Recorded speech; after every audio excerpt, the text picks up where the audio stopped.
asueto, digamos, por lo tanto nos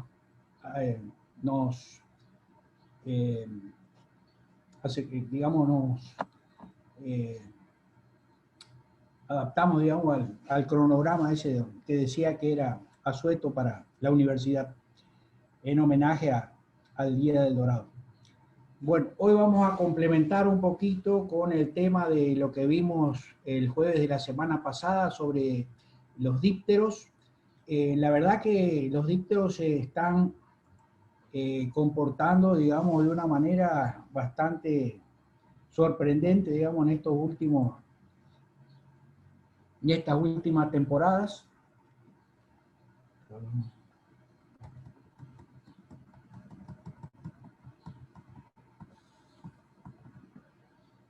Ahí estamos.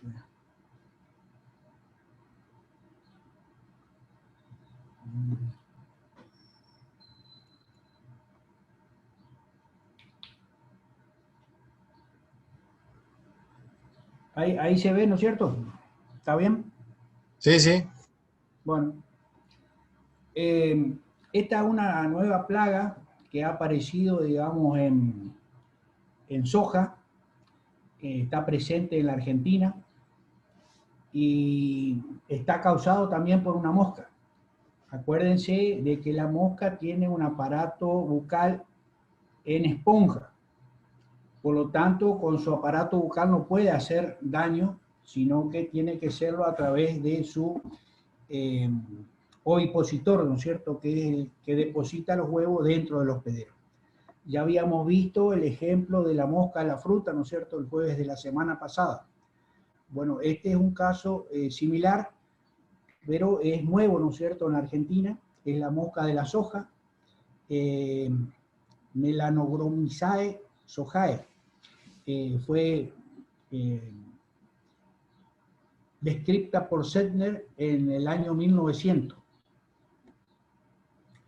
Esta pared pertenece también al orden de los dípteros y es originaria de Asia. O sea, todos los problemas siempre vienen de Asia, de China, del sudeste asiático, igual que lo que estamos viviendo ahora con el tema del coronavirus.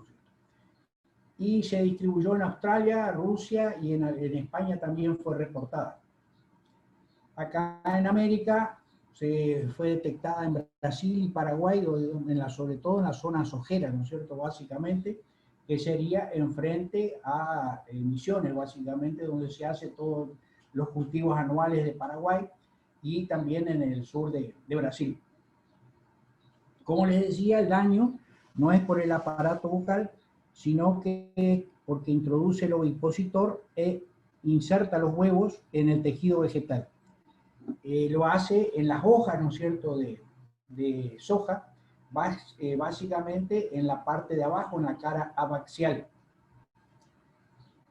Una vez que está depositado el huevo, las larvas eclosionan luego de 2 a 4 días, ¿no es cierto?, y empiezan a moverse y se dirigen directamente al pecíolo y comienzan a producir galerías y producir barrenar, digamos, el tallo o las ramitas y se comienza a penetrar en el tallo.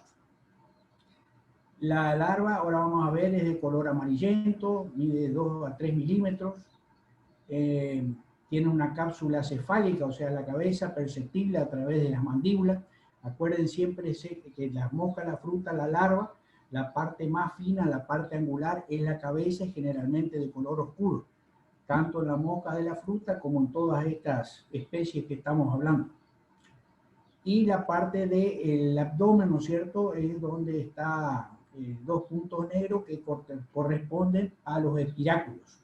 O sea, los espiráculos, acuérdense, es el que hace el intercambio de gaseoso, ¿no es cierto?, con el medio, o sea, el que le permite la función de respiración. Acá tenemos la foto, digamos, cómo barrena, digamos, en el interior la parte de los tejidos de conducción, básicamente, por lo tanto va a producir un marchitamiento en la parte aérea porque no llegan ni el agua ni los nutrientes, ¿no es cierto?, a la parte superior de la planta. cómo van quedando los residuos, digamos, por la defecación que producen las larvas junto con la reacción del tejido, siempre por la médula central. El estado pupal, que es una cápsula totalmente cubierta, como en el caso de los dípteros, no hay intercambio de ninguna parte del interior del cuerpo con el exterior. Y el adulto, ¿no es cierto?, que es una verdadera mosca, ¿no es cierto?, de tamaño bastante más reducido, con la cabeza en proporción bastante grande con respecto al resto del cuerpo. Las alas con un cierto grado de nervación. Acuérdense que la nervación es relacionado al grado evolutivo. Al mayor número de nervaduras, mayor grado de evolución del individuo. Bueno, las larvas varían entre 7 a 12 días, pero fíjense en el daño que causa durante todo ese estado, durante ese estado larval, que es donde se alimenta y produce el daño, básicamente por el aparato masticador, ¿no?, que tiene en ese periodo. El estado de pupa tiene una duración de aproximadamente 10 días, como vimos esa cápsula, y queda, digamos, dentro de la galería que formó la larva en el tallo. Y el adulto, como les decía, no es demasiado grande, es de 3 milímetros de largo, de color negro brillante, y más o menos el ciclo, según las condiciones ambientales, se completa entre 16 a 26 días, o sea, aproximadamente entre medio mes a un mes, dependiendo básicamente de las condiciones ambientales que le sean favorables o desfavorables para su desarrollo. Otras especies de leguminosas son también afectadas por esta mosca, la mosca, o sea, de la soja, que es lo que estábamos hablando básicamente, las arvejas, las crotalarias, que son unas pasturas, ¿no es cierto?, leguminosas, alfalfa, que también se utiliza o se hace mucho en la zona de la pradera pampeana, que es una de las pasturas más importantes que se producen en Argentina, los porotos y el caupí también, que es otra leguminosa que se utiliza para cubierta verde. Son todas hospederas de esta plaga, digamos, que apareció recientemente en el país. El periodo crítico, o sea, para la aparición de las moscas, es en las primeras 4 semanas desde la germinación de las hojas. O sea, en el primer mes es donde se hace más susceptible, porque puede llegar a producir la muerte de las plantas y por lo tanto una disminución en el número total de plantas por hectárea, ¿no es cierto?, que va a hacer mella en el rendimiento. Cuanto más temprano el ataque, o sea, más cerca de la germinación, mayor es el daño que se puede producir, ¿no? Y los daños pueden ir del 15 al 35% según el momento del ataque. La mosca del tallo también puede reducir, bueno, como consecuencia de sus daños, el diámetro del tallo. Ya les digo, no llegan los nutrientes y el agua a la parte aérea. Por supuesto, incidir en la altura de la planta, la distancia de los entrenudos.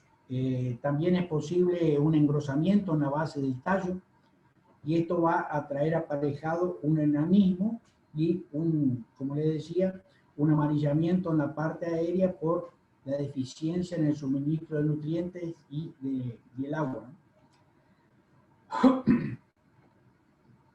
Por supuesto, va a tener consecuencia en la producción del número de vainas, va a disminuir notablemente, ¿no es cierto?, los rendimientos, y en forma indirecta permite el ingreso de otros microorganismos, otros patógenos a la planta que pueden también ser perjudiciales y también a veces confundir el diagnóstico, digamos, porque no se toma en cuenta cuál fue el inicio de este problema, ¿cierto? Las pérdidas mayores son aquellos cultivos que se encuentran en estrés hídrico o en suelos de baja aptitud. O sea, como si ahora estaríamos sembrando, digamos, el tema de soja, por el estrés hídrico serían altamente perjudiciales por la presencia de esta mosca, ¿no es cierto? Bueno, eso sería básicamente para que se acuerden y que tengan en cuenta aquellos que pueden producir soja en el día de mañana, de que está presente esta nueva plaga en Argentina y que también es de cuidado y básicamente incide en los primeros estadios de las plantas de soja, ¿no es cierto? Desde la germinación hasta el primer mes, es donde más influye. Otra plaga que también está relacionada a los dípteros, y esta plaga sí es cuarentenaria, o sea que no está presente en otros países, y era cuarentenaria para la Argentina porque no estaba presente acá, es la Drosophila Suzuki. La Drosophila Suzuki es muy similar a la mosca del vinagre, que es la Drosophila melanogaster, que se la utiliza mucho en los ejemplos de los estudios de genética, digamos, para mostrar la variabilidad genética en la descendencia. Bueno, esta es una especie hermana de aquella y que se la conoce también con el nombre de mosca de alas manchadas por la presencia de estas manchas que tiene en las hojas que son muy, muy evidentes, sobre todo en las hembras. Eh, Al igual que en los casos anteriores, el daño no está causado por el tema de su aparato bucal, sino también por la colocación de huevos en sus hospederos. O sea que el daño es no por su alimentación, sino por su eh, ciclo de vida. La mosca hembra, con su ovipositor, coloca los huevos, digamos, sobre frutas básicamente.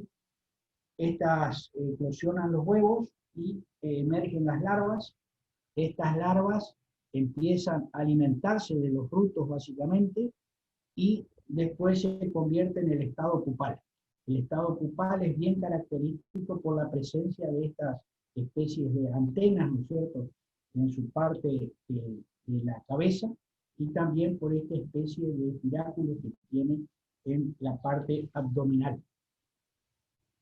Acá vemos una foto con la mancha característica en las alas, alimentándose de este hospedero, en este caso un blueberry. Entonces, estas son pequeñas mosquitas de tamaño mucho menor que la mosca doméstica, digamos, que causa problemas en varias frutas. Bueno, como les decía, es conocida como mosca de las alas manchadas, es muy pequeña, de tamaño mucho menor que la mosca doméstica, y hermana de la mosca del vinagre, la Drosophila melanogaster, que ya les digo, se utiliza mucho en los ejemplos de genética. Pero a diferencia de la melanogaster, que se alimentan de microorganismos a tejidos en descomposición, o sea, está muy frecuente en frutas en descomposición, esas mosquitas que se ven, generalmente están muy relacionadas a la Drosophila melanogaster. En este caso, la mosca de las frutas, de las alas manchadas, como les decía, la Drosophila Suzuki, se alimenta las larvas de la fruta. O sea que tienen una forma distinta de actuar. Mientras estas se alimentan de la sustancia que liberan los microorganismos, en este caso ataca al interior de la fruta y de ellos se alimenta. Como les decía, el ciclo de vida. Las hembras colocan los huevos en frutas sanas gracias a su ovipositor. No requieren que la fruta esté previamente dañada o sobremadura, como es el caso de las moscas de la fruta. Las larvas se desarrollan en el interior, o sea, se alimentan del endosperma de la fruta, y por otro lado, las heridas que producen el endocárpio también, al igual que lo que habíamos visto en el caso anterior, son propicias para el ingreso de otros microorganismos que también afectan la calidad del producto final. Como les decía, todos los problemas vienen de Asia o del sudeste asiático, y tienen una gran adaptabilidad a las diferentes temperaturas. Por lo tanto, se han dispersado por todo el mundo, ¿no es cierto?, por la falta de cuidado en las plagas estas cuarentenarias. ¿Cómo fue el itinerario? en 2008 se registró el arribo de la mosca a Europa. Fíjense que la mayor cantidad de plagas, o sea, de la aparición de estas plagas en nuevos lugares, está dado con la mayor intercambio, digamos, a través de facilitar el intercambio de personas, ¿no es cierto?, en el mundo. Al mejorarse toda esta forma de traslado, de toda la forma de comunicaciones, y todo ese tipo de cosas, es donde aparecen las mayores distribución también de los problemas y las plagas. Esta, por ejemplo, en 2008, con todos los cuidados que se tienen, con todos los controles, arribó a Europa, básicamente Italia y España, que son los países básicamente productores de frutas, sobre todo aquellos de clima un poco más subtropical, ¿no es cierto?, que son los que están más con esas condiciones. En América del Norte, en el 2011, causando daños en frutas, y básicamente los más afectados son las frutillas, los arándanos y las cerezas. En Sudamérica, que apareció en el 2005 en Ecuador, en 2011 reportó la presencia Costa Rica, y en el continente acá ya más cercano, en Brasil, en 2014, en Brasil. Y en Argentina fue detectada también en arándanos, en ese mismo año, en la localidad de Lobos, en la provincia de Buenos Aires, y en Choel, en Río Negro. En este caso sobre frambuesas, pero al año siguiente. Hoy en día esta plaga se encuentra presente en las zonas productoras de estas, sobre todo de arándanos y cerezas, como son Río Negro, Tucumán, que produce arándanos, Entre Ríos, que produce arándanos, y la región patagónica, que es la que produce básicamente cerezas, ¿no? Cultivos más de clima templado. Es una especie polifitófaga, o sea que se alimenta de un gran número de hospederos vegetales. Fue citada en 12 familias diferentes, básicamente las rosáceas, y atacando a las frambuesas y zarzamoras, básicamente como las más susceptibles, algunos prunos, como la cereza, damasco, durazno, nectarinas, ciruelos, y las frutillas. También, como les decía, en arándanos, es una de las principales hospederos, digamos, sobre todo afectando a la exportación, básicamente porque les decía, es cuarentenario para otros países, a pesar de que ya está bastante distribuido, y era cuarentenaria para la Argentina. O sea que al ser cuarentenaria para la Argentina, estamos volviendo otra vez a repetir de la falta de controles para la introducción de materiales, ya sea vegetales o frutas, ¿no es cierto?, que pueden ser portadoras de estas plagas, a veces en otras especies, o sea, indiferentes, y por lo tanto siempre lo que hay que mejorar son los controles en las zonas de aduana, que corresponde a los entes básicamente de fiscalización. Moras también son afectadas, el kiwi y los caquis. O sea, todo básicamente cultivos de climas más bien tropicales, subtropicales. También se ha citado en vides, o sea, en producción de uva. Y algunos estudios demostraron que la oviposición en uvas es menor que en otras especies frutales, como son la cereza y la frambuesa, que son mucho más susceptibles.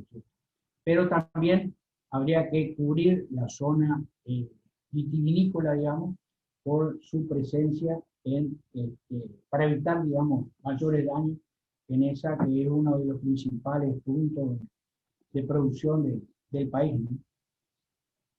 Ciclo de vida: los huevos miden 0,6 milímetros de largo, o sea, son bastante reducidos. Acuérdense que estamos hablando de moscas de tamaño muy diminutos, así que los huevos, por supuesto, todos los componentes del ciclo son de tamaño bien reducido, pero sí son de color blanco lechoso y pedicilados, o sea, tienen dos filamentos que a veces ya directamente por su presencia en la fruta, se los puede distinguir y reconocer que corresponden a esta especie. Al momento de la oviposición, o sea, cuando la hembra los deposita, quedan en la parte exterior del fruto, o sea, no es que no penetra en el fruto. Y como les decía, en algunos casos, como el ejemplo cereza, contrasta el color rojo, digamos, de la fruta con el color blanquecino lechoso y con su filamento, digamos, que lo hace muy visible. Las larvas, nuevamente, acá les vuelvo a recomendar que la parte anular siempre corresponde a la cabeza, o sea, esta parte que estamos viendo acá con esa coloración negra, y la parte abdominal corresponde a los espiráculos, ¿no es cierto?, que están presentes y que corresponden al intercambio gaseoso. Son de coloración blanca, y bueno, como si fueran transparentes, los órganos de su interior pueden ser observados. Las placas bucales de coloración negra, y como les decía, están ubicadas en la zona más angular y estrecha de la larva. Presentan 3 estadios larvales y el estar, o sea, el estar generalmente corresponde a aquellos estados más larvales, pero en estado de reposo, pueden llegar a medir 5 milímetros y medio. O sea que serían dentro del ciclo de vida, los de mayor tamaño. Estos estadios larvales se desarrollan dentro del endocarpio de los frutos del cual se alimentan, y ahí pueden pasar al estado pupal dentro o fuera del mismo, ¿no es cierto? Acuérdense que en la mosca de la fruta necesitaba la larva incorporarse al suelo y el estado pupal se producía en el suelo. Acá indistintamente puede ser dentro de la fruta o en el suelo. Las pupas son cápsulas, como le corresponde a todos los dípteros de tamaño cerrado, pero sí se pueden observar, digamos, esta especie de antena y la especie de espiráculo, digamos, en la parte abdominal. El tamaño es mucho más reducido que la larva, 3,5 milímetros y 1,2 milímetros de ancho. Son de color café rojizo. Y bueno, como les decía, las proyecciones de los espiráculos en el extremo abdominal y los 2 espiráculos en la parte caudal de la cabeza. Los adultos son de tamaño bien reducido, muy chiquitos con respecto a la mosca doméstica, 2 a 3 milímetros de largo, y poseen ojos rojos. Esa es una de las grandes características de estos, de la drosófila en general. Los ojos son visibles y son de distinta coloración, en este caso son de rojo bien visible, y esa es una de las características que se utiliza para los estudios genéticos, ¿no es cierto?, sobre todo en la drosófila melanogaster, por la variación de los colores en los ojos, ¿no? Coloración marrón pálida en el tórax y en el abdomen. Las antenas son muy cortas y gruesas y con aristas ramificadas. Los machos poseen una mancha circular en el extremo de cada ala, de ahí su nombre, y 2 peines cortos formados por 3 o 6 dientes en el primer y segundo segmento tarsal del primer par de patas. Las hembras carecen de la mancha alar. Acá yo me había confundido cuando hablamos. Es el macho el que tiene la mancha y las hembras carecen de esa mancha. Poseen un bipositor aserrado formado por dientes oscuros que les permite encontrar los huevos, y ya sea en la parte superior o superficial o en el interior de los frutos. Y ahí pasan. Se multiplican muy rápidamente. Cada hembra puede poner más o menos 350 huevos durante su ciclo de vida, o sea que son bastante prolíficas, y generalmente un ciclo de vida corto, que puede ser muy rápido, hasta en 10 días, cuando las condiciones ambientales son propicias, digamos, para su desarrollo. Estas condiciones son una temperatura de 25 grados y si la temperatura baja, ahí sí aumenta al doble el número de días, ¿no es cierto? De 9 o 10 pasa a 20 y 25. Bueno, la fruta no es necesario que esté totalmente madura, puede estar en un estado, digamos, incipiente de madurez comercial y ya colocar los huevos y, y pueden poner varios huevos en una fruta eh, y dispersos, digamos, sobre la misma fruta. Acá tenemos nuevamente entonces el macho con las manchas alares y la hembra sin las manchas alares, pero con un ovipositor aserrado que les permite. Y acá les muestro, digamos, el tipo de eh, trampa que se utiliza para monitorear la presencia de esta mosca. Es una trampa que está cebada por un líquido, digamos, semejante, generalmente es vinagre, que es atractivo, digamos, para la mosca del vinagre y también es atractivo para este tipo de mosca en la base. Y fíjense que acá tiene un filtro que permite, por el tipo de olor que emana de la trampa, ser atraída esta mosca así y penetrar por esos orificios. Como tiene varios hospederos, ¿en qué momentos habría que monitorear la presencia de Drosophila, ya sea en forma visual o colocando trampas, ¿no es cierto? Bueno, en aquellos que son siempre verdes, como son las plantas ornamentales o los cítricos, donde tienen hojas en forma permanente, los mejores meses para realizar el monitoreo de esta plaga serían los meses de invierno. Mientras que aquellos de hojas caducas, o sea, aquellos como son, por ejemplo, la uva, eh, el durazno, las nectarinas, las ciruelas, los higos que pierden las hojas, los mejores momentos para la infección serían los meses de verano, donde hay mucho follaje, y hasta principios de otoño, digamos, donde ya empieza a perder las hojas y por lo tanto no tiene dónde oviponer. En invierno, con hojas caducas, directamente no hay necesidad de monitoreo, pues no vamos a encontrar nada. Y nuevamente con la brotación de primavera, comenzar, digamos, con la oviposición en estas. Y por supuesto, a medida que vaya la fruta, habiendo fruta disponible, ¿no es cierto?, en cada uno de estos, para colocar, digamos, los huevos en el nido.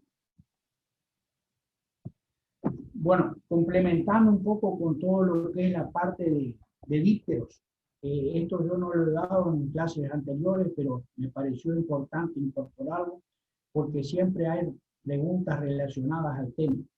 Y una de estas es también la URA. La URA, si bien no es un problema para la agricultura, sí es un problema para el humano, básicamente, perros y también para el ganado, que producen esas llagas furunculosas que son relacionadas a la presencia de esta larva. Estas larvas corresponden también a un díptero que coloca los huevos sobre, digamos, la dermis o la epidermis de los humanos, del ganado. Esa de ahí eclosiona la larva, que generalmente es de aspecto bastante feo, ¿no es cierto? Que es la que produce esas llagas furunculosas, digamos, dentro de los animales o incluso dentro de los humanos. Tiene una parte bucal, digamos, que se alimenta básicamente de la sangre. Vamos a ver otros ejemplos. Y va creciendo tanto en los estadios larvales como produciendo esa llaga que va aumentando. Ura viene del quechua, ura que quiere decir debajo, o sea, debajo del epidermis, y también se lo conoce como la mosca del unto. Es una especie propia de las selvas tropicales africanas, pero bueno, como Misiones es una zona, digamos, bastante, que mantiene todavía algo de selva, digamos, es posible detectar la presencia de esto que generalmente está presente en este ganado, digamos, de zonas más tropicales. Bueno, eso para que tengan idea que la ura también corresponde a un díptero, pero no es perjudicial a la agricultura, sino que al humano y a la ganadería. Y otra mosca que también corresponde al grupo de los dípteros, pero que tampoco es perjudicial para el caso de la agricultura, pero sí para el caso de la ganadería. Acá dice los bovinos, pero también los equinos son altamente afectados por la presencia de esta mosca de los cuernos. Aemetabolia irritans. Es un parásito externo, afecta, ya les digo, a ganado bovino y a aquellos que son ganados de corral, también pueden ser afectados. No afecta a los humanos y tampoco, a diferencia de la ura, no ataca ni a los perros ni a los gatos. Esta mosca vamos a ver que se alimenta de la sangre, o sea, tiene un comportamiento completamente distinto a lo que veníamos observando en los casos anteriores. Son también de tamaño muy pequeño, al igual que las que habíamos visto anteriormente, de 3 a 5 milímetros solamente, con la cabeza bien marcada y con su inserción al tórax, digamos, en forma pedicelada. Aparato bucal, acuérdense de que el aparato bucal es chupador en esponja, por lo tanto, esto le permite alimentarse de la sangre en forma bastante eficiente, ¿no? Se encuentran sobre el animal, acá tenemos una foto donde hay una alta población de estos individuos afectando a este ganado, ¿no? Su posición se caracteriza por la cabeza hacia abajo, o sea, alimentándose casi constantemente, y se alimentan de la sangre. Y vamos a ver que para su ciclo de vida solamente es el momento que se retiran para colocar los huevos, que generalmente lo hacen en la materia fecal del mismo ganado que están parasitando. Para estas moscas generalmente lo que se utilizan son estos antiparasitarios, ¿no es cierto?, que son los que, digamos, en forma vulgar, es como que envenenan la sangre de manera que cuando chupan también sean nocivos, digamos, para las moscas que están chupando. ¿En dónde se colocan? Generalmente la base de los cuernos, por eso se la conoce como el nombre de la mosca de los cuernos, en el lomo básicamente, en los flancos y en la panza. ¿En qué momento? En primavera-verano es cuando son más altas las poblaciones, con climas cálidos y húmedos, o sea que cálidos estamos bien, pero con humedad en este momento estamos bastante mal, por lo tanto no estaríamos en condiciones altamente favorables para la incubación y el desarrollo de esta plaga. El ciclo de vida más o menos dura de entre 1 a 2 semanas, desde huevo adulto, siempre relacionado a condiciones ambientales. Como decía acá anteriormente, estamos en condiciones de calor, o sea cálido, pero con baja humedad. Por lo tanto, el ciclo en este caso tiende a perdurar hacia el infinito. Si aparecen condiciones de humedad, ahí es donde el ciclo se completa. Cada hembra puede vivir entre un mes y medio, 2 meses, y colocan también 300 huevos. Más o menos ese es el número de huevos que depositan los dípteros, entre 300 a 500 huevos aproximadamente, según las especies, ¿no es cierto? Y según el hospedero al que están parasitando. Y colocan los huevos sobre la materia fecal del mismo individuo al que están parasitando. Las larvas se desarrollan dentro de esta materia fecal y también las pupas se desarrollan dentro de esta materia fecal. Acá tenemos el ciclo de vida ahí está el adulto saliendo, digamos, parasitando, en este caso al bovino, ¿no es cierto?, en altas proporciones. Al momento ahí se produce la fecundación, entre macho y hembra. La hembra coloca los huevos, esta parte se hace dentro de la materia fecal del mismo individuo, digamos, al que están parasitando. El huevo coloca, más o menos tarda en 1 o 2 días en eclosionar. Ahí se forman las larvas. Las larvas se alimentan de esa materia fecal y por lo tanto se van desarrollando, aunque con un ciclo corto de 3 días aproximadamente, si las condiciones, vuelvo a repetir, son favorables. El estado pupal, la cápsula completamente cerrada, 6 días, y la mosca adulta, que acuérdense vive más o menos 2 hasta 2 meses, que vuelve a parasitar a o sea que dentro de los dípteros vamos a ver que a pesar de que tienen el aparato bucal chupador en esponja, tienen distintos comportamientos de afectar a sus hospederos, sean vegetales o sean animales.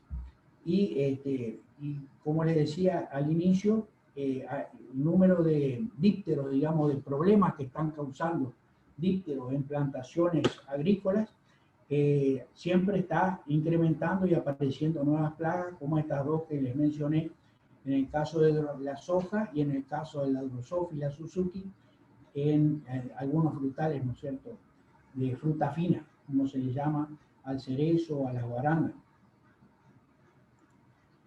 Y bueno, básicamente esto es lo que tenía con respecto a complementar el tema de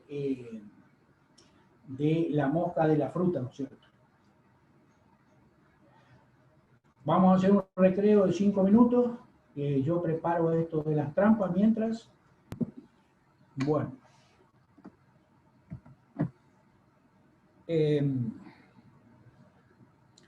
Nosotros debemos determinar, digamos, como técnicos, como profesionales, en el día de mañana,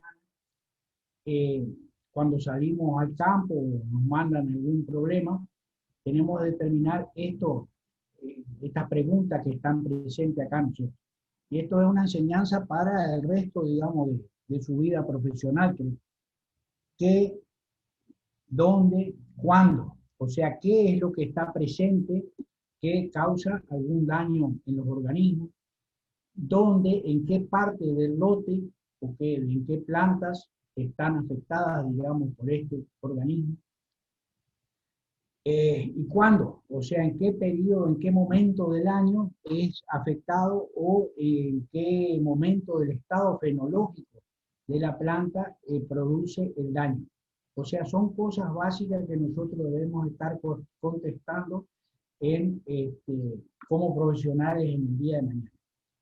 Entonces, ¿qué es lo que hacemos para hacer eso? Detección, el monitoreo, digamos, del problema, y la prospección, que ahora les voy a decir de qué se trata cada uno. Bueno, esto es lo que veíamos recién en el caso del monitoreo, ¿no es cierto? Nos vamos a ir a monitorear en invierno una planta de hojas caducas para determinar la presencia de Drosophila, porque sabemos que no la vamos a encontrar. Por lo tanto, ¿cuándo serían los momentos? En el verano o sería en la primavera cuando está brotando, que serían los momentos básicamente para detectar la presencia de él. Eso está indicando el cuándo. Y bueno, lo mismo en el caso de cítrico o de aquellas ornamentales en los meses de invierno, que es donde habría presencia de hojas y que no están presentes en los otros. Esto sería complementar el ciclo, ¿no es cierto? Bueno, eso sería cuándo, ¿no? Bueno, acá si hacemos, esto es un gráfico que ustedes tienen que utilizar básicamente para presentar el informe.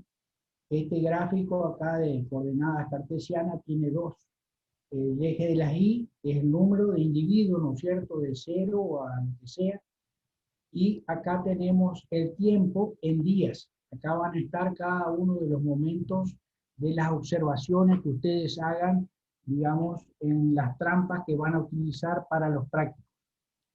Esto puede ser en días, puede ser en semanas, pueden ser meses, pueden ser años, depende del ciclo vegetativo del hospedero, ¿no es cierto? Y por supuesto de la plaga. En este caso, de ustedes van a ser por semana, ¿no es cierto? 3 o 4 semanas. Entonces ahí vamos a suponer, esto sería como va aumentando una plaga en cada uno de estos momentos. Si nosotros consideramos a un momento en forma aislada, como sería esta estrella roja acá, que no tenga relación con esta otra estrella verde acá o esta estrella azul, esto sería lo que se le conoce como la detección. La detección pone de manifiesto lo que no es observable directamente. O sea, volviendo al tema, si nosotros hacemos en un momento independiente la presencia, digamos, de algún organismo que causa daño, hacemos visible la presencia de otro organismo y esto sería lo que se conoce con el nombre de detección. En cambio, el monitoreo sería el conjunto de detecciones que se producen a través del tiempo. Y en este caso, fíjense, son todos, digamos, detecciones que corresponden a un sistema de monitoreo en forma organizada. Es lo mismo que el anterior, pero acá no, todos los puntos estos nos hacen que correspondan a una sola curva. Y eso es lo que ustedes van a tener que hacer en el tema de los prácticos en sí. Y la prospección, que sería el tercer objetivo, tercer concepto, digamos, que estamos hablando hoy, es el conjunto de métodos que se aplican para detectar, pero en forma preventiva, la presencia de una plaga o una enfermedad. Volviendo a ese tema de las plagas cuarentenarias que habíamos hablado en el caso de soja o en el caso de la drosófila en el día de hoy, o en el caso de las anteriores, la prospección sería preparar, digamos, al sector productivo relacionado a ese hospedero de la posible presencia de un insecto que puede causar plaga, puede causar problemas. Por ejemplo, en el caso de los cítricos, sería alertar sobre la presencia del HLB, cuáles serían las acciones que habría que realizar, cuáles serían los procesos de monitoreo, a enseñar a conocer la sintomatología, enseñar a conocer el ciclo de vida, como en el caso de, por ejemplo, del caracol africano, ¿no es cierto? Todo eso, propuesta que hizo el SENASA, digamos, para monitorear, para detectar o para alertar, digamos, sobre el problema a la población. Esto sería prospección, que abarca tanto al sector productivo interesado como al público en general. Porque ese también es una recomendación, a veces el público general es más perjudicial, digamos, que el sector interesado, porque trae el problema en forma inconsciente, ¿no es cierto? No mide las consecuencias que puede traer la importación de un material desde otro lugar porque eh, le ha gustado, porque tiene algún regalo que hacer, alguna cosa, y de esa manera eh, trae algún problema. Esto sería la prospección, ¿no es cierto? Entonces, que sería hacer conocer a la población interesada y al público general sobre la posible plaga, sobre la posible presencia o introducción de alguna plaga o enfermedad. Bueno, como les decía, el otro tema es cuando nosotros vamos a ir a visitar, que nos llaman, digamos, porque hay presencia de algún problema, nosotros nos deberíamos mentalizar de qué es lo que vamos a ver, si es un vivero, si son árboles jóvenes, si es una plantación anual, si son árboles adultos, qué es lo que vamos a ir a ver. Y bueno, rápidamente mentalizarse también qué es lo que uno podría encontrar en cada una de estas situaciones. No ir, digamos, pensando de que, bueno, cualquier cosa en ese momento. ya mentalizarse previamente de qué es lo que podría estar encontrando en cada una de estas situaciones. Una vez que llegamos al lugar, observamos, digamos, cuál es la sintomatología. Por ejemplo, acá, si no observamos la presencia de alguna larva, sabemos que se trata de un minador. Un minador es aquel que produce estas minas por debajo de la cutícula y por lo tanto está relacionado a un lepidóptero.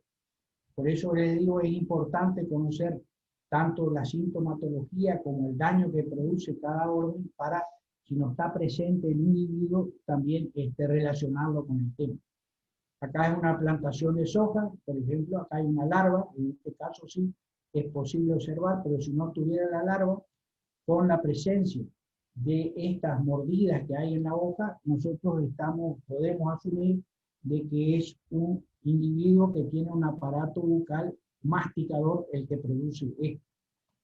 Acá también, caso de una babosa, ¿no es cierto?, que produce un daño muy similar a este que estamos viendo anteriormente, y en el caso de el plátano la presencia de básicamente de ácaro, ¿no es cierto?, por ese estado ceniciento que encontramos en las hojas donde han sido atacados por la presencia de estas arañuelas, ¿no?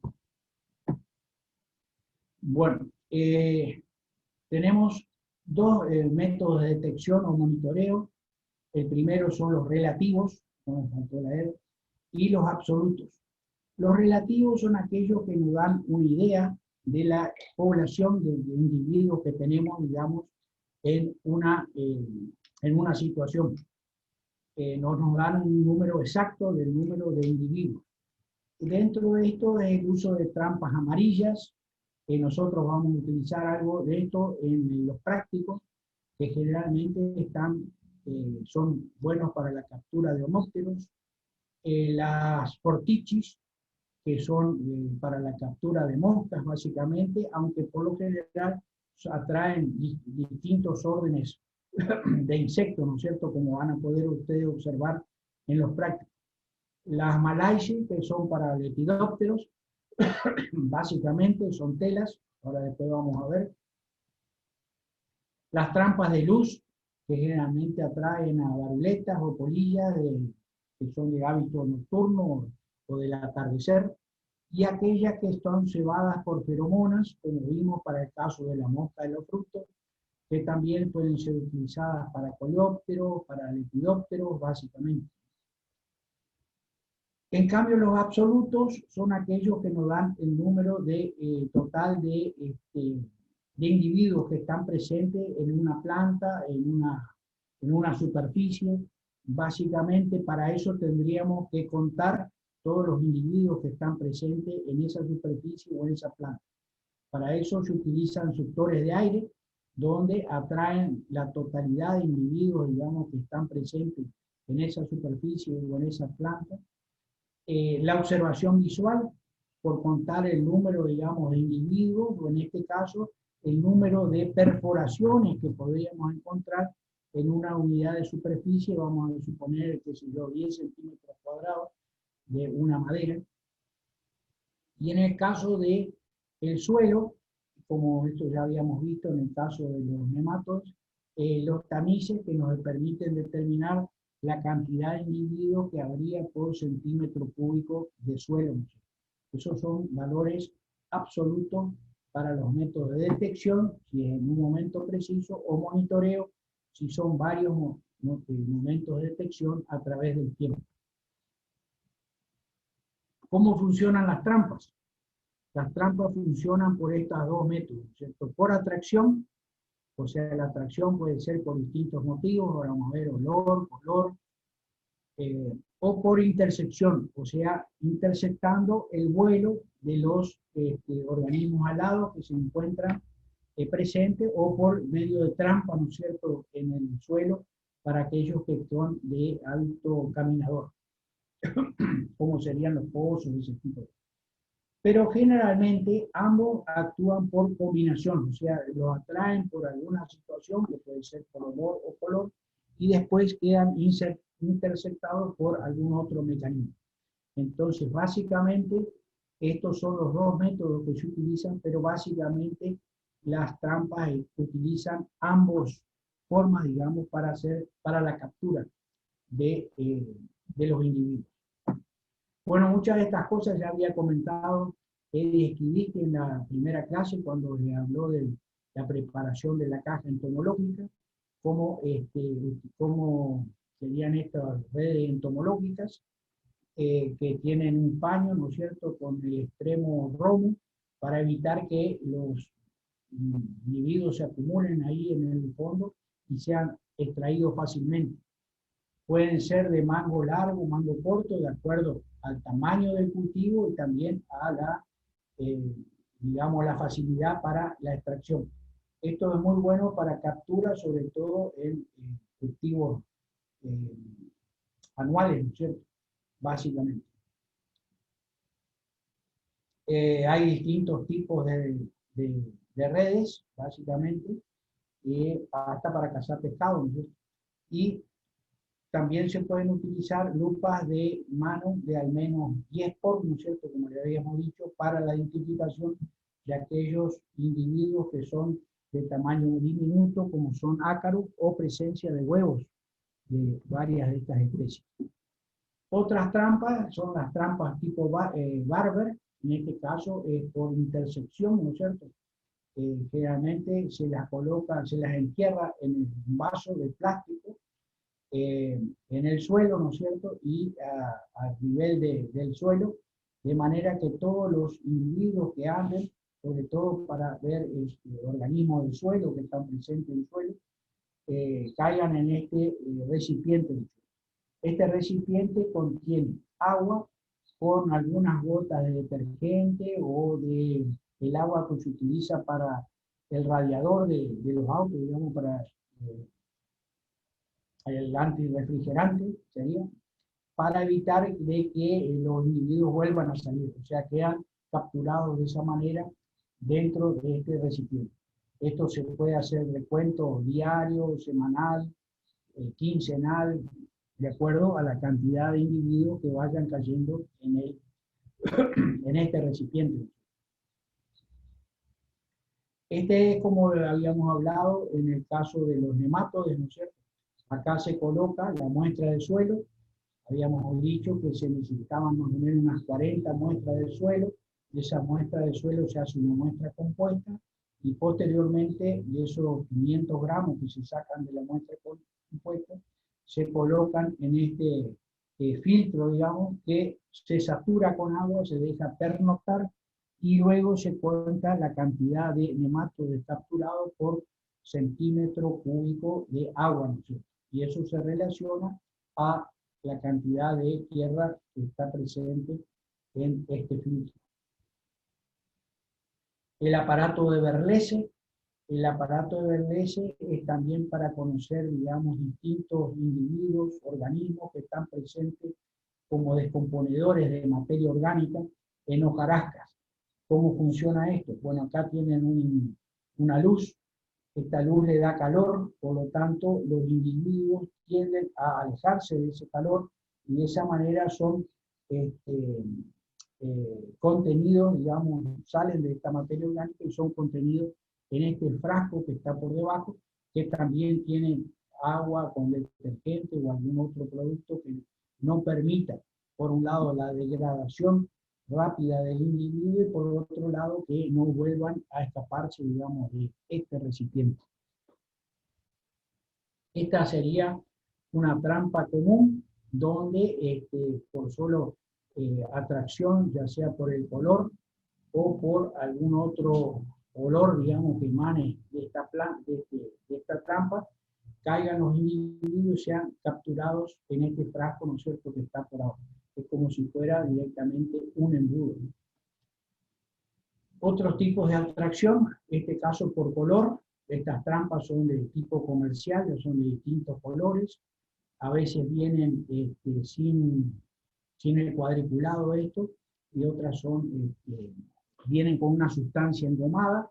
Esta sustancia engomada ustedes la van a reemplazar por grasa de automotor, digamos, en hojas, digamos, de distintos colores que van a utilizar ustedes en los prácticos. pueden hacer el cuadriculado previo de manera que se capturan muchos individuos del mismo orden.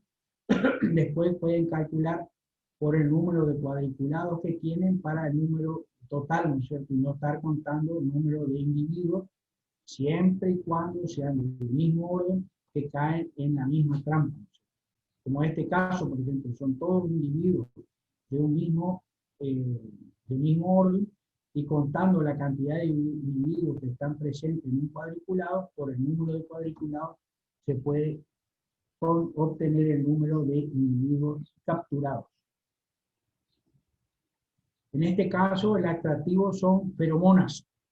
Esto habíamos hablado ya en la clase anterior con el caso de la mosca de la fruta como ejemplo, donde las hormonas eran el Clement Lure, ¿no es cierto?, que atraía hembras, o en el caso de la Maffei, que trae distintas levaduras que también atraen a individuos, ¿no es cierto?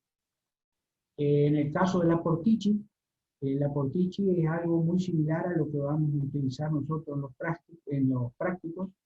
La variación es que en este caso es una trampa de tipo comercial. En el caso nuestro va a ser algo fabricado a nivel casero.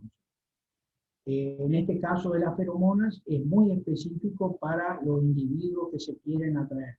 En cambio en esto de portici, que vamos a utilizar el vinagre como atractivo, son de captura de distintos tipos de orden, ¿no es cierto?, de insectos.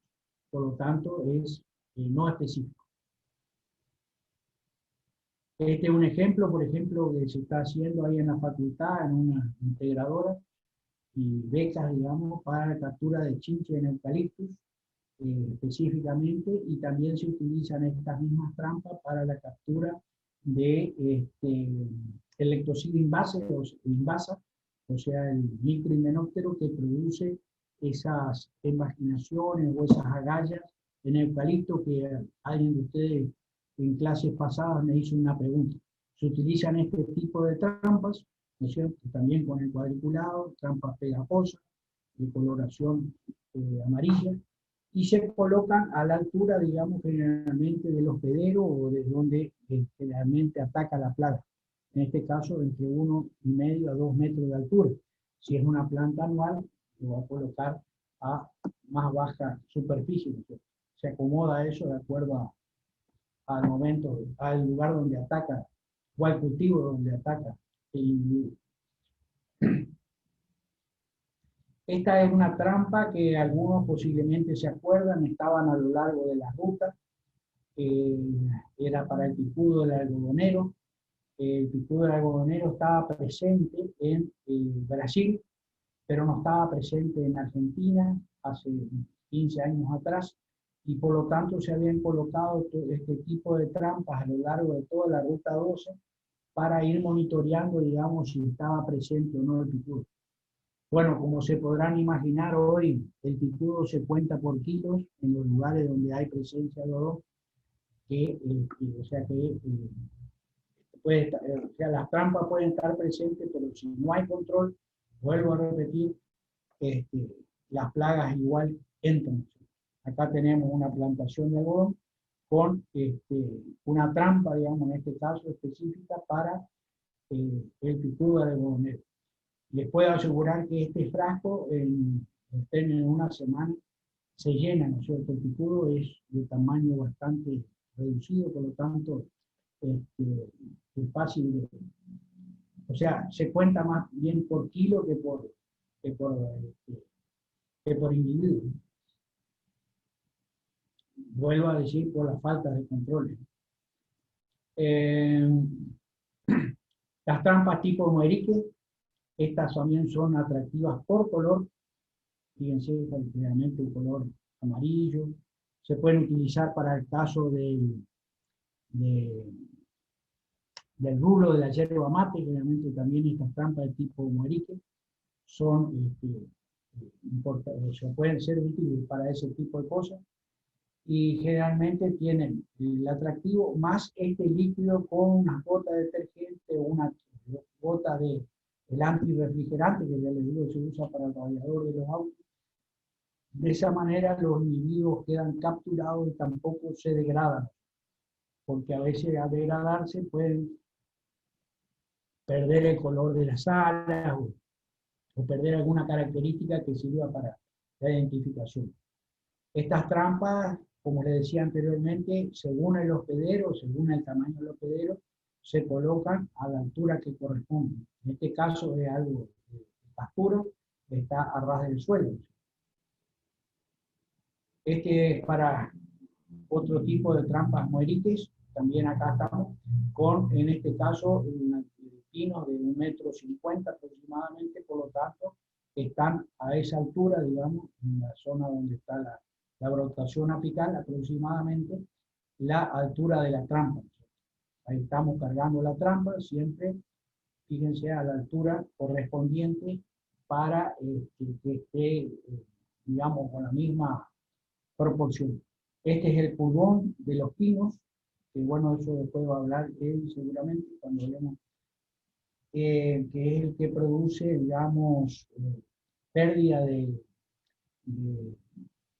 crecimiento apical, y por lo tanto empiezan a crecer vástagos laterales y pierde la dominancia ese, por lo tanto esta planta o este árbol queda inutilizado para lo que sería madera de calidad, ¿no es cierto?, en un solo vasto. Un ataque bastante intenso de el pulgón del pino, que apareció en los años 80 básicamente, y hoy en día, y básicamente afecta a los pinos taedas, que era el de mayor crecimiento. Hoy en día hay bastante control biológico natural, por lo tanto ha perdido un poco de incidencia. Bueno, acá sería un tipo más o menos de trampa, como la que ustedes van a hacer con botellas de plástico transparente, que generalmente deberían ser de color claro, blanco, no las de color verde o de otro color, que no son tan utilizadas como, porque el mismo color hace de impedimento, ¿no?, a veces. Por lo tanto, sugiero que utilicen trampas o botellas descartables de color transparente, ¿no? Ahora después les vamos a decir cómo se fabrican las mismas. Esto sería una trampa que se utilizan generalmente para la captura de lepidópteros o de mariposas. Generalmente está abierta, acá está como una especie de sustancia gomosa, digamos, que sirve como atractivo. Pero fíjense que la mayoría de los organismos naturalmente tienden a ir hacia arriba y por lo tanto quedan solo encerrados en esa parte superior, digamos, no vuelven a salir por este espacio, digamos, que está abierto, digamos, para la entrada. Ese es un principio que se utiliza básicamente para la captura de mariposas o lepidópteros. Acá tenemos trampas combinadas, donde se utiliza combinada la luz, digamos, para la atracción de algunos individuos que son atraídos por la luz básicamente, y también combinada con otros atractivos oloríficos como pueden ser alcoholes que simulan a veces la fermentación de la savia de los vegetales, o básicamente de los árboles. Acá está la manguerita donde se coloca la sustancia, digamos, olorífica atractiva. Esto generalmente tiene que hacerse cercano, digamos, a donde haya una fuente de luz, porque si no, digamos, es completamente difícil, digamos, transportar, digamos, cables, digamos, para una plantación. Puede ser de alto peligro. Hoy con el tema de las RT, esto casi no está permitido. Ni en lugares cerrados por el tema de los peligros de incendio, tanto por la electricidad como por el tema de otras sustancias. La trampa Malaysia para lepidópteros específicamente son estas especies de redes. Esta es la típica Malaysia, donde son tules que están puestos así en forma de triángulo, ¿no es cierto?, en cruz, y están abiertos a unos 10 centímetros aproximadamente en la parte basal. De esa manera los individuos entran por esa parte basal y, como les decía anteriormente, tienden a dirigirse hacia arriba y por lo tanto quedan ellos mismos, digamos, capturados dentro de este túnel. Hay otros más sofisticados que pueden tener algún otro elemento que facilite la captura o que queden encerrados ahí, y para facilitar, digamos, la sacada de los individuos y el recuento en laboratorio. Pero básicamente están formadas por túneles. Este sería el típico Malaysia, en este caso es solamente como si fuera una carpa de tul, donde básicamente entrarían las mariposas, digamos, contar las poblaciones. Otra trampa para el lepidóptero, en este caso, es una que se utiliza para la Isiphila grandela, que es el barrenador del cedro. Está combinado, digamos, un atractivo por luz. También, como les decía, tiene que ser cercano a una fuente de luz. La luz lo atrae, el individuo golpea, digamos, por la luz en este aparato cilíndrico, digamos, y ahí queda introducido en esta jaula, digamos, que hace unas veces de captura y reemplazaría al frasco que habíamos visto anteriormente en los otros individuos. Otros tipos de trampas para también cebadas con feromonas, que son específicos para la captura de los machos de cochinilla. Acuérdense que en el caso de las cochinillas, los únicos que son voladores son los machos. Las hembras han perdido la capacidad de trasladarse por falta de las patas y de las alas. Por lo tanto, en este caso es específico para machos.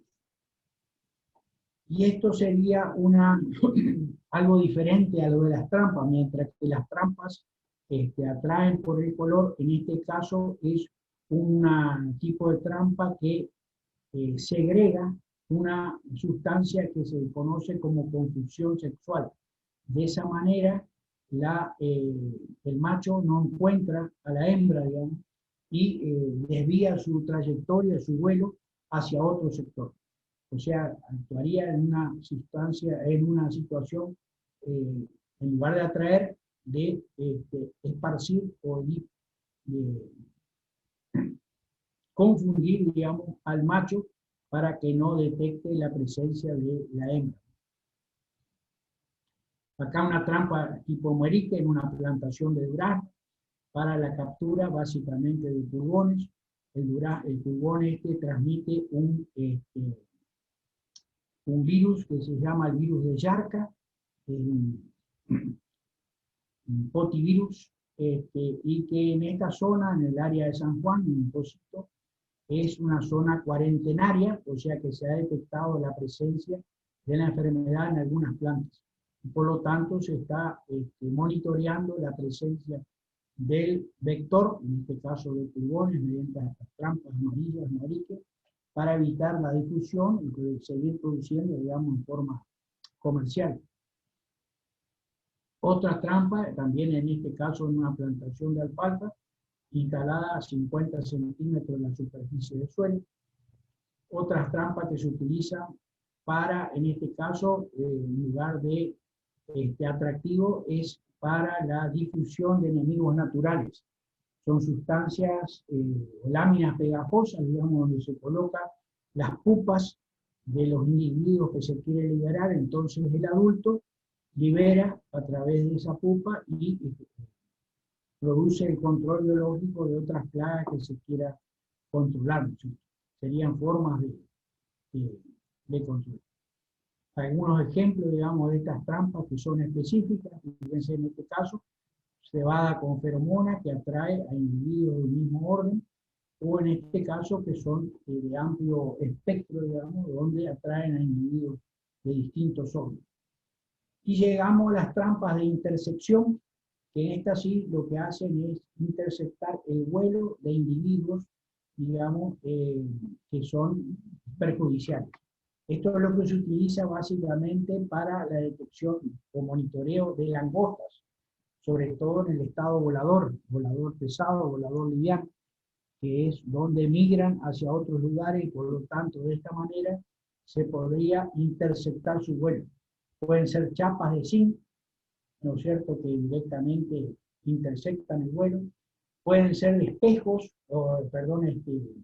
vidrios. De esa manera simula, o sea, se observa la plantación a través del vidrio y los individuos siguen su vuelo, digamos, tratando de detectar el cultivo al cual van a afectar. Generalmente también se les puede colocar una canaleta. En ese sentido, esa canaleta puede recolectar los individuos que caen, digamos, que pegan en este vidrio y quedan de esa manera recolectados para el posterior recuento. Bueno, acá, como les decía, chapa simple o vidrio, digamos, que permitan ver, digamos, al cultivo al cual están atacando. Y en este caso son las trampas de captura absoluta, que son suctores que succionan, digamos, todos los individuos que están presentes en un sector, en una superficie. Acá en este caso, por ejemplo, en plantas, tratando de succionar. Estas son bombas, rotores que por tiempo succionan, digamos, todos los individuos que están presentes durante un periodo de tiempo, vamos a hacer 2 minutos, una bomba de vacío, y permite acumular los individuos y actuar, digamos, cuando se la regula, cada tanto tiempo, 2 o 3 minutos succionando. Esto sería ya en forma más individual, succionar, digamos, los individuos que están presentes en una unidad de superficie. Esto lo habrán visto en una carnicería. Acá hay una combinación, digamos, de atracción por una luz y también una intercepción por el impacto eléctrico. Digamos, al tocar las moscas, ahí se produce un shock eléctrico que las elimina, aquellas que son atraídas. Y por último tenemos los árboles trampas, que esto les va a hablar él seguramente cuando hable ahora del himenóptero, para el tema de la avispa a la madera, se utiliza como un ejemplo, ¿no es cierto?, que es la avispa a la madera generalmente ataca a árboles debilitados.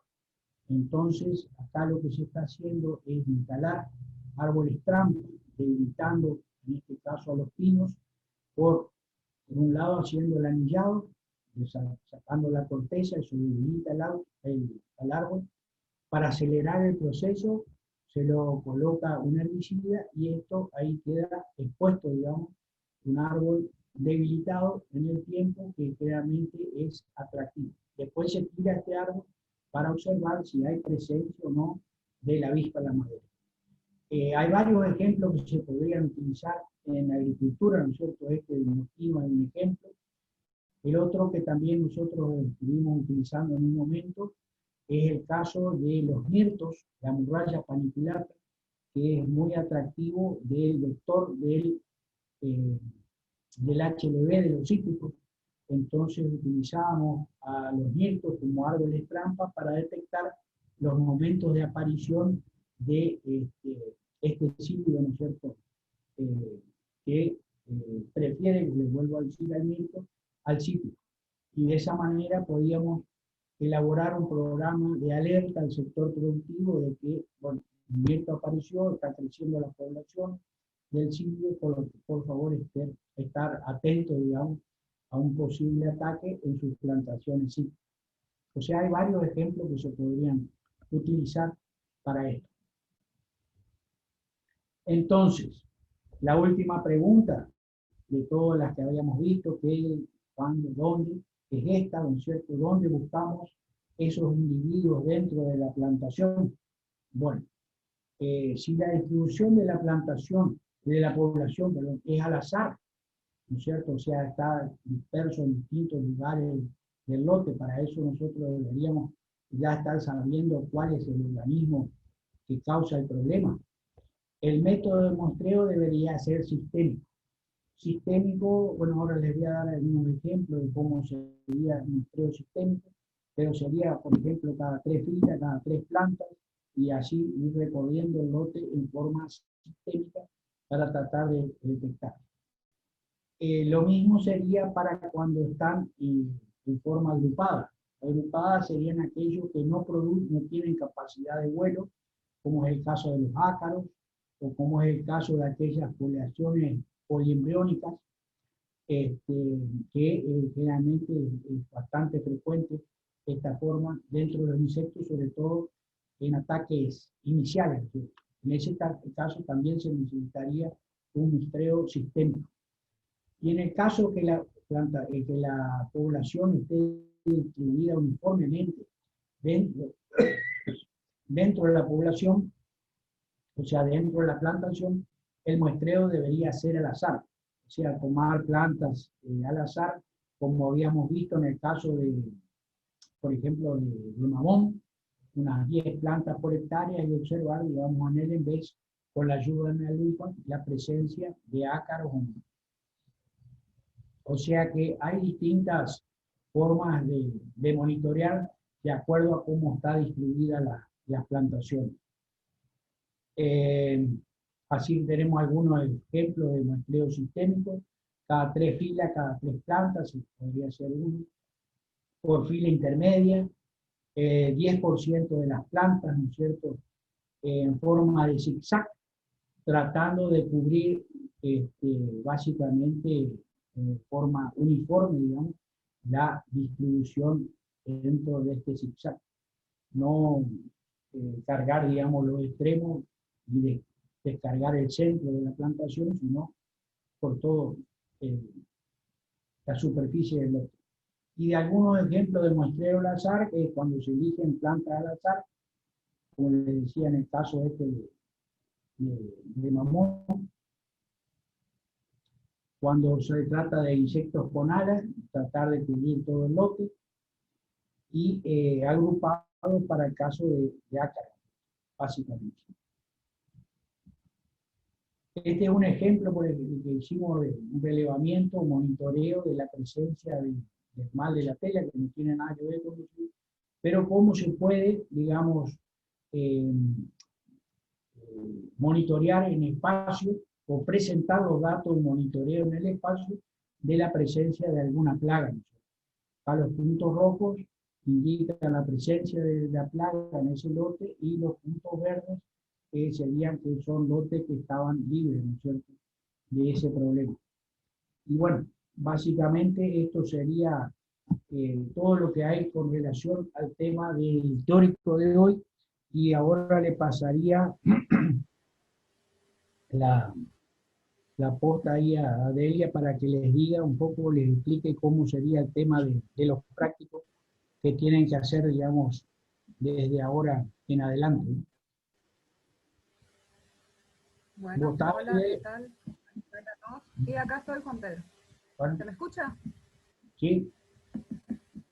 Bueno, voy a compartir entonces pantalla.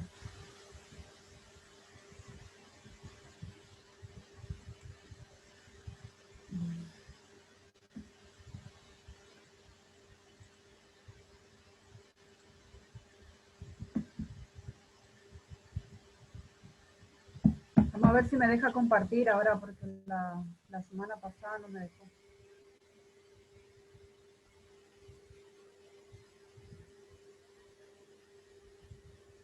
Bueno, ¿se está viendo la pantalla? Sí, Delia. ¿Se ve? Bueno, vale.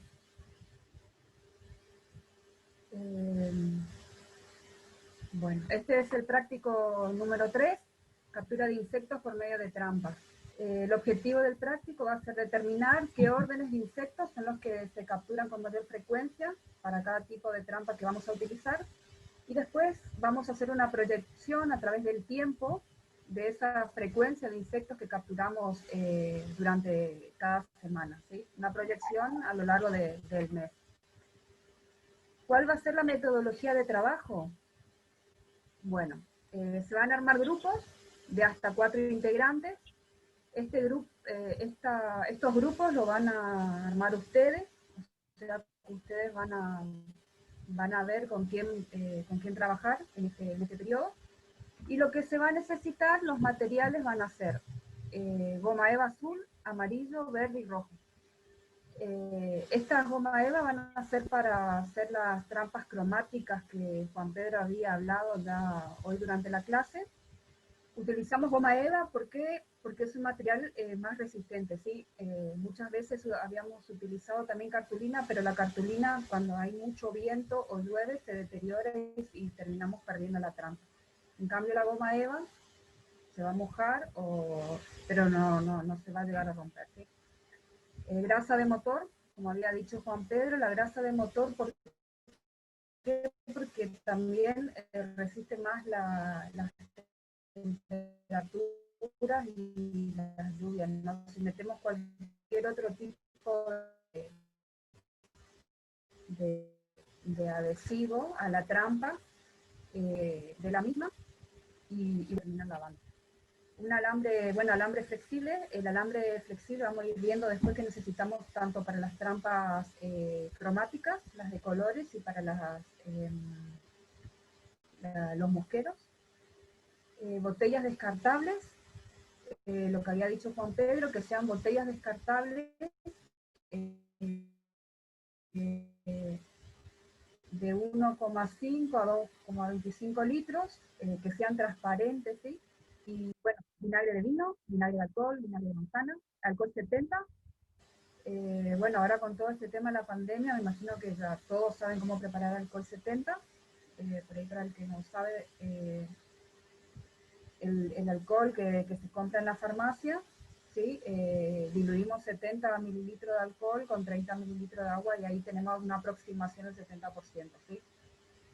A la aguja histológica, en este caso ustedes pueden usar alguna aguja o algún alfiler que tengan a mano, que en realidad esto sirve para levantar los bichitos de las trampas para poder hacer luego el recuento. Más que nada de las trampas por ahí, las que son las cromáticas, las pegajosas y caseras. Papel de cocina. El papel de cocina es para limpiar las trampas y volver a utilizarlas. Trincheta o tijera que van a utilizar para hacer los agujeros en las botellas.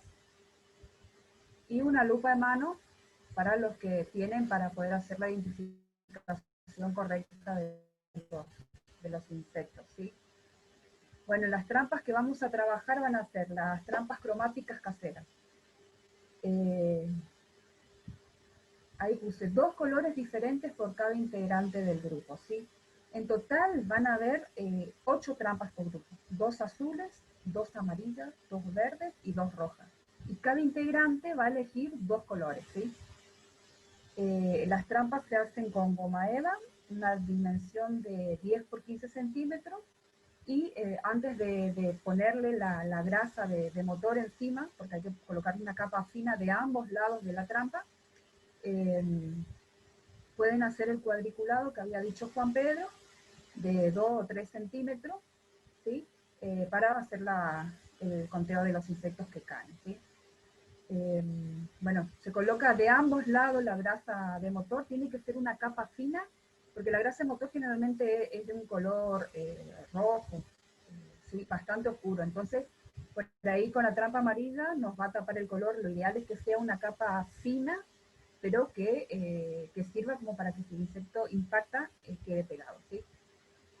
En la parte superior se tiene que realizar una pequeña incisión, ¿sí? Por donde va a pasar el pedazo de alambre, que va a tener unos 25 centímetros aproximadamente de largo, ¿sí? Y este alambre sirve para colgar las trampas en el lugar que ustedes elijan, ¿sí?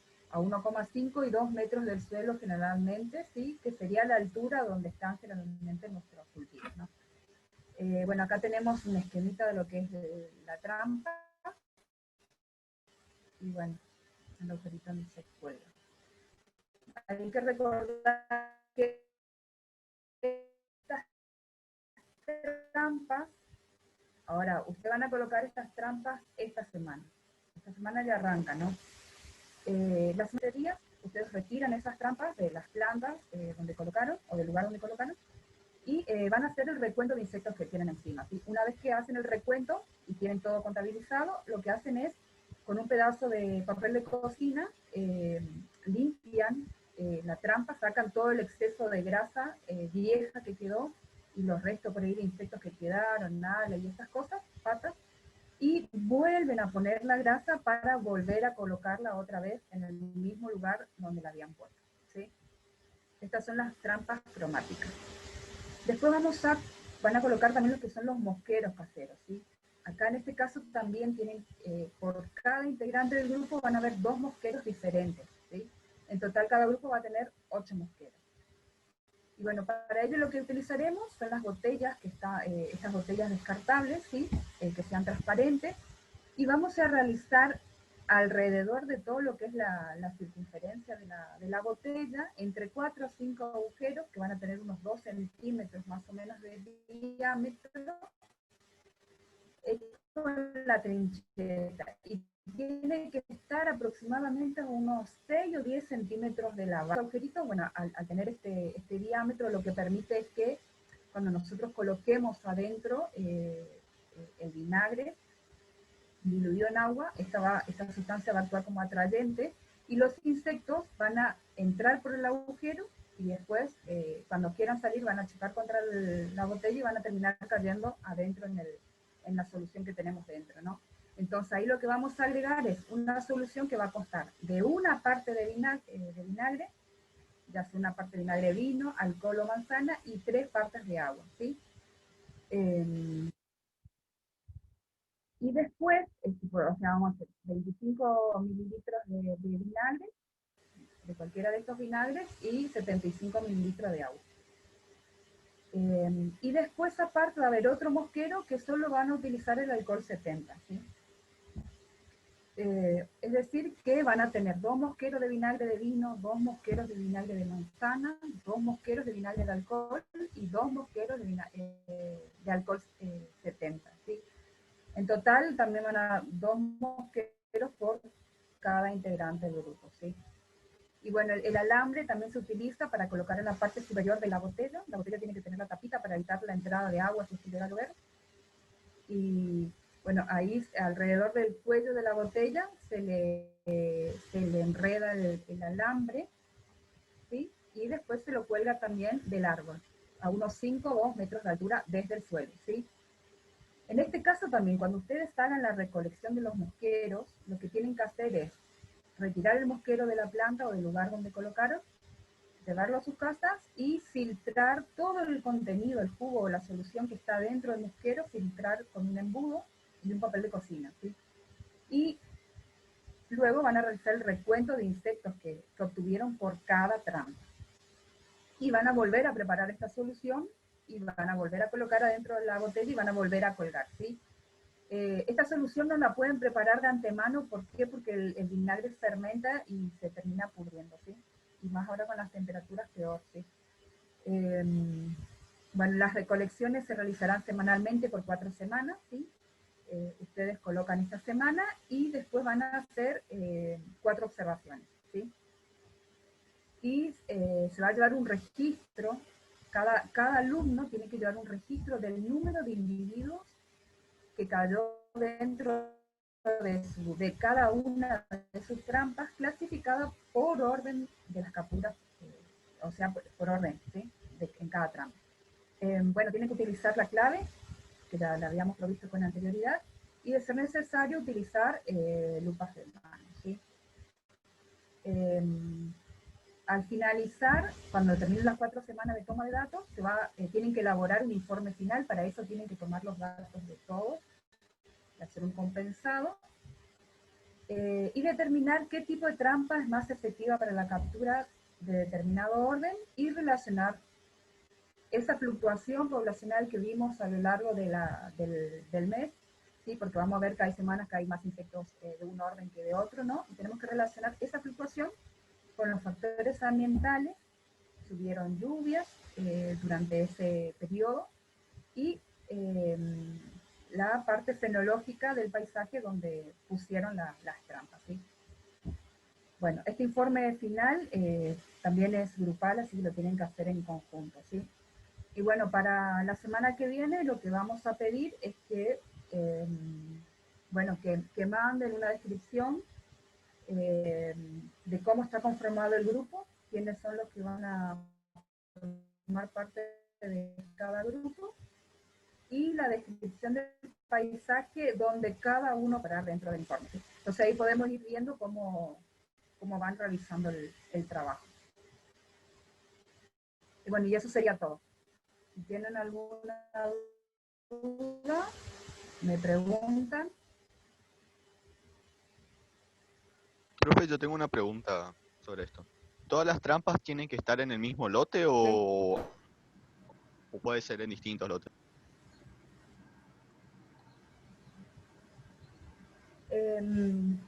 Y, por ejemplo, lotes de qué, bueno, o sea, lo ideal sería que estén todos dentro del mismo lugar. Si vos me decís, bueno, voy a poner dentro del yerbal o dentro de un lote cítrico, colocarlos todos dentro del mismo ambiente, ¿sí? Para que después también sea representativo lo que vos sacás de ahí. Ah, ok, muchas gracias. Bueno, en el caso de que sean 4 del grupo, yo creo que va a ser difícil también que se pongan de acuerdo para ir a relevar y todo eso.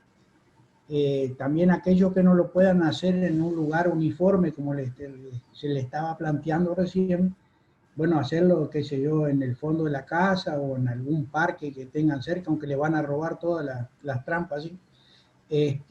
Y bueno, y tratar de que sea lo más uniforme Claro, posible, alguna planta de algún...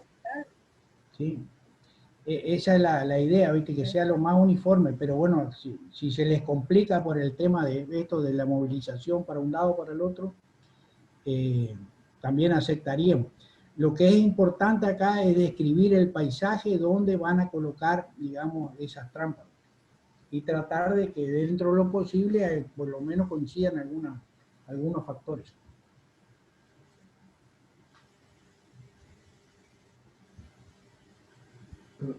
¿Alguna otra pregunta, muchachos, chicas?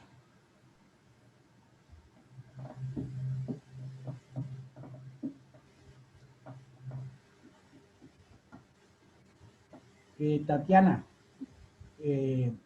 Tatiana pregunta si puede ser en la casa. Estamos diciendo eso.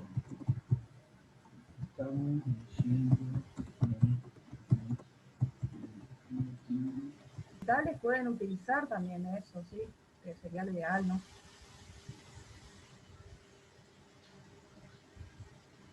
Consulta. ¿Sí? ¿Me escuchan? Sí. Sí, sí, te escuchamos. Sí, yo en mi caso tengo las trampas, las amarillas esas, las McPay, puede ser. ¿Eso se podría utilizar como trampa para mosca o me recomienda que use la casera, la hecha por una botella?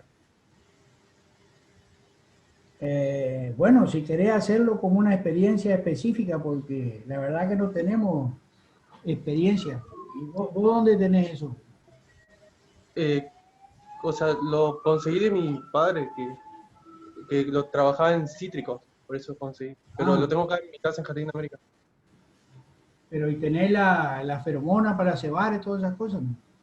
Ah, no, yo pensé que se ponía el líquido Ah, ese que se ah, vas prepara a con poner, vinagre. vas a poner vinagre, esas Sí, cosas. estaba pensando eso. Sí, Ah, bueno, sí, dale, sí. O sea, vas a reemplazar, digamos, la feromona por esto que estamos, eh, sí, por esto casero, digamos, que estamos sí, ofreciendo. sí, Ah, sí, sí, sí, puede ser. ¿No? perfecto.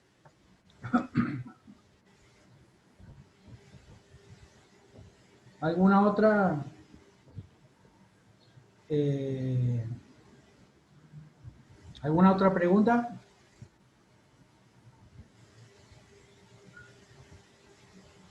Ay, bueno, y otra cosita, por ahí los datos climáticos, eso depende del lugar que lo pongan, ¿no? Generalmente cuando hacemos los prácticos, como hacemos acá en El Dorado y en la facultad, suelen descargar los datos que se cargan en la página de la facultad, ¿sí? Que es Fidelina Silva la que va cargando los datos climáticos, ¿sí? El que por ahí esté en otro lugar y necesite los datos climáticos y no pueda conseguir, por ahí se puede contactar con conmigo y veo de ver si hay alguna estación cerca como para poder conseguir los datos, ¿sí?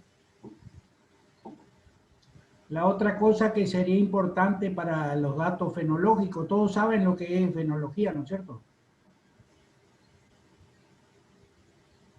Y ahora creo que el primer año no cursan agroclimatología. En tercer año recién. O sea, todavía muchos de estos chicos creo que no cursaron perdón, agrometeorología. Sí.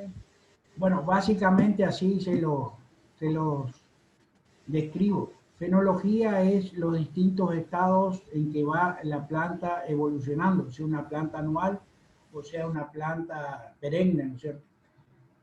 Como habíamos visto recién en el ejemplo de la drosófila, eso implicaría cuándo, digamos, habría que monitorear cuándo la planta es susceptible. Entonces, por lo menos marcar si las plantas están en brotación, si están en floración, si tienen hojas ya maduras, ¿no es cierto? Ya han desarrollado el brote en hojas maduras, o si están en estado de fructificación. Con esos 4 datos serían distintos momentos fenológicos que le darían la pauta de cuándo sería más susceptible, digamos, o más alta las poblaciones de insectos. Por esa razón o por condiciones climáticas que favorecen. Entonces son los 2 factores que habría que tener en cuenta, ¿no es cierto? Floración, fructificación, si está en estado de brotación o ya con hojas maduras. Por lo menos esos 4 deberían tenerse en cuenta en cada una de las plantas donde colocaron las trampas. ¿Alguna otra pregunta?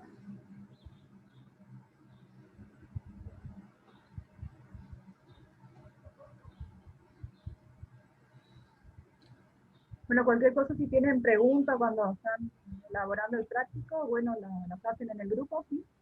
Así todos están sabiendo también.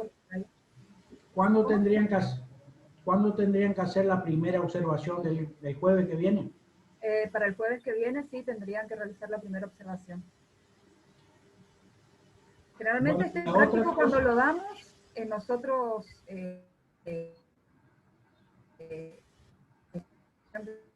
hoy jueves, hoy para las trampas, no se escucha nada de y hoy llevamos las trampas al campo, ¿sí? Entonces la semana que viene ya estamos haciendo la apertura, que lo digan por trampas. Nos dicen hoy con los compañeros para ver con quién van a trabajar y entre hoy y mañana poner las trampas, digo. ¿Se escucha? Se escuchó medio entrecortado. Ah, bueno. Ahí dice, eso no se le escuchó, pero repetirle un poco lo que dijiste. Sí. No, que lo ideal es que entre hoy, que hoy se pongan de acuerdo con los compañeros para armar los grupos y que ya decidan qué trampa va a poner cada uno. Entonces, entre hoy y mañana ya pueden armar eso. Ajá. Y la descripción del lugar donde coloca las trampas cada uno. La semana que viene.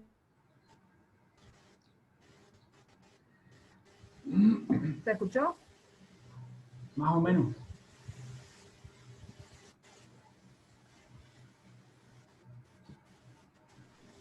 Sí. Lo último no se llegó a escuchar. Bueno, que no es lo ideal, sino que para la semana que viene van a tener que mandar cómo están conformados los grupos y, bueno, la descripción del lugar donde se ubicaron las trampas, ¿sí?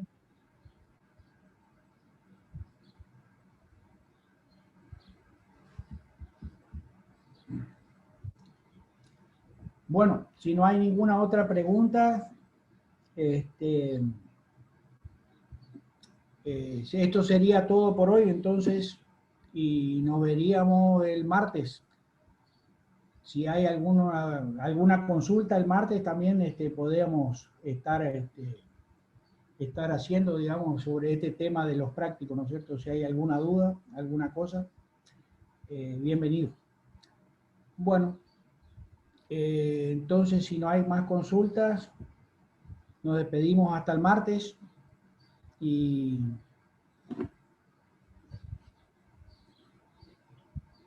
Bueno, nos vemos, gente. bueno, Martes, chao, chao. martes 6, un abrazo. Igual, Bueno, gracias. chao, chao. Cuídense. Chao. Nos vemos.